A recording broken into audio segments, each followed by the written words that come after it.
নমস্কার, আপনারা দেখছেন HR নিউজ 24, সত্যের লক্ষ্যে মানুষের পাশে। আবারও হবিপুর বিবেক যুব সংস্থার উদ্যোগে পঞ্চমতম বর্ষে মানবিক ও সমাজসেবামূলক কার্যক্রম। এবার আবারও মানবিক মুখ হয়ে উঠল হবিপুর বিবেক যুব সংস্থা।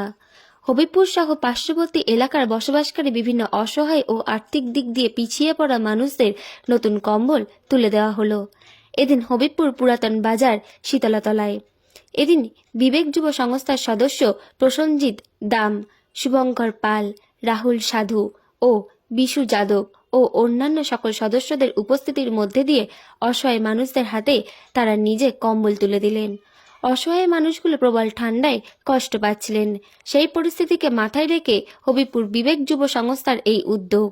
এবং যখন প্রবল ঠান্ডায় কাঁপছে বিভিন্ন অঞ্চল, তখন শুধু নিজেদের কথা না ভেবে সংস্থার কর্মকর্তারা এগিয়ে আসলেন, কারণ কয়জনাই ভাবে এই অসহায় এবং আর্থিক দিক দিয়ে পিছিয়ে পড়া মানুষদের কথা।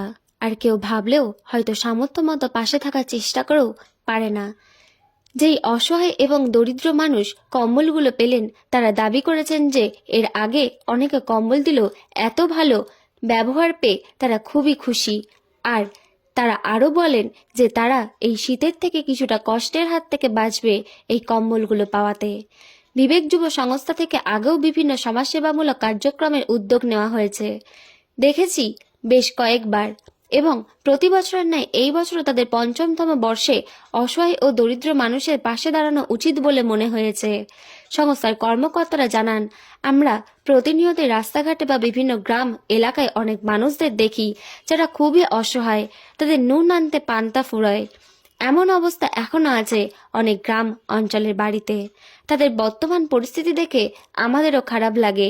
তাই সেই পরিস্থিতির কথা ভেবেই আমাদের বিবেক যুব সংস্থার এই মানবিক কর্মকাণ্ড। এই উদ্যোগ নেওয়া হয়েছে কারণ এখন যা ঠান্ডা পড়েছে তার হাত থেকে কিছুটা রেহাই পাওয়া দরকার ওদের। এই কথা মাথায় রেখেই বিবেক যুব সংস্থার সদস্যদের এই উদ্যোগ। তারা নিজেরা কম্বল কিনে তারপর হবিবপুর সহ বিভিন্ন অসহায় ও দরিদ্র পরিবারের বাড়িগুলো পরিদর্শন করে। সত্যি যাদের প্রয়োজন সেই সমস্ত বাড়ির অসহায় ও আর্থিক দিক দিয়ে পিছিয়ে পড়া মানুষদের হাতে তুলে দেওয়া হলো কম্বল। আজ 60 জন অসহায় এবং দরিদ্র মানুষদের হাতে তুলে দেওয়া হলো নতুন কম্বল। আমাদের নিউজ চ্যানেলের তরফ থেকে বিবেক যুব সংস্থার সকল সদস্যকে কুর্নিশ জানাই এই ধরনের উদ্যোগ নেওয়ার জন্য। চলুন এই বিষয়ে হবিপুর বিবেক যুব সংস্থার সদস্যরা আমাদের নিউজের ক্যামেরার মুখোমুখি হয়ে তারা বিস্তারিত কি জানাচ্ছে আমরা শুনে নেব। নদিয়ার হবিপুর থেকে ব্যুরো রিপোর্ট, HR নিউজ 24 থেকে আমাদের পথ চলা শুরু হয়েছে। 5 বছর অতিক্রম করে আজকে পঞ্চমতম বর্ষে আমরা পৌঁছেছি। প্রতি বছর শীতকালে ঠান্ডায় আমরা কম্বল দান করে থাকি। আমাদের হবিবপুর এবং পার্শ্ববর্তী কিছু অঞ্চলে এমন কিছু মানুষজন আছে যারা খুবই অসহায়, যাদের আর্থিক অবস্থাও খুব একটা ভালো না। তাদের দিকে মানবিকতা হাত বাড়িয়ে দিয়ে আমরা প্রতি বছর কম্বল দান অনুষ্ঠানটা করি। এবছরও আমরা সেরকমই কাজ আজকে করলাম। আমরা আজকে 60 জন মানুষকে কম্বল দান করেছি এবং এবছর আমাদের টার্গেট 100 জনকে। আচ্ছা, পরবর্তীতে কি ধরনের প্রোগ্রামের চিন্তা ভাবনা? পরবর্তীকালে আমরা করোনা কাল থেকে শুরু করেছিলাম। যেমন যেমন সমাজে যেরকম যেরকম সমস্যা হয় সেরকম সেরকম আমরা চেষ্টা করি মানুষের পাশে দাঁড়ানোর। হ্যাঁ, কখনো দুস্থ মানুষদের ওষুধ থেকে দেওয়া শুরু করে গরিব মানুষদের রেশন সামগ্রী দেওয়া থেকে বস্ত্র দান, কম্বল দান, এমনকি আমরা বর্ষাকালে রেনকোট পর্যন্তও দিয়েছি।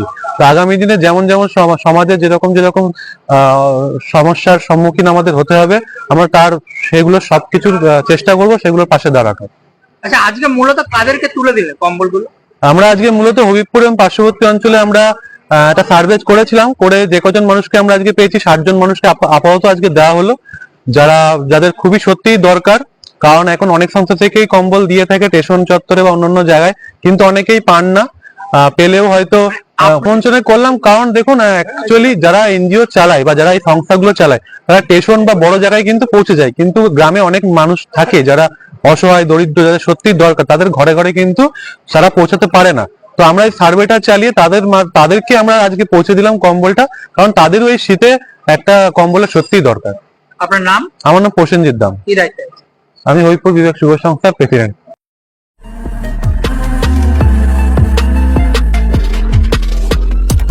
নমস্কার, আপনারা দেখছেন HR নিউজ 24, সত্যের লক্ষ্যে মানুষের পাশে।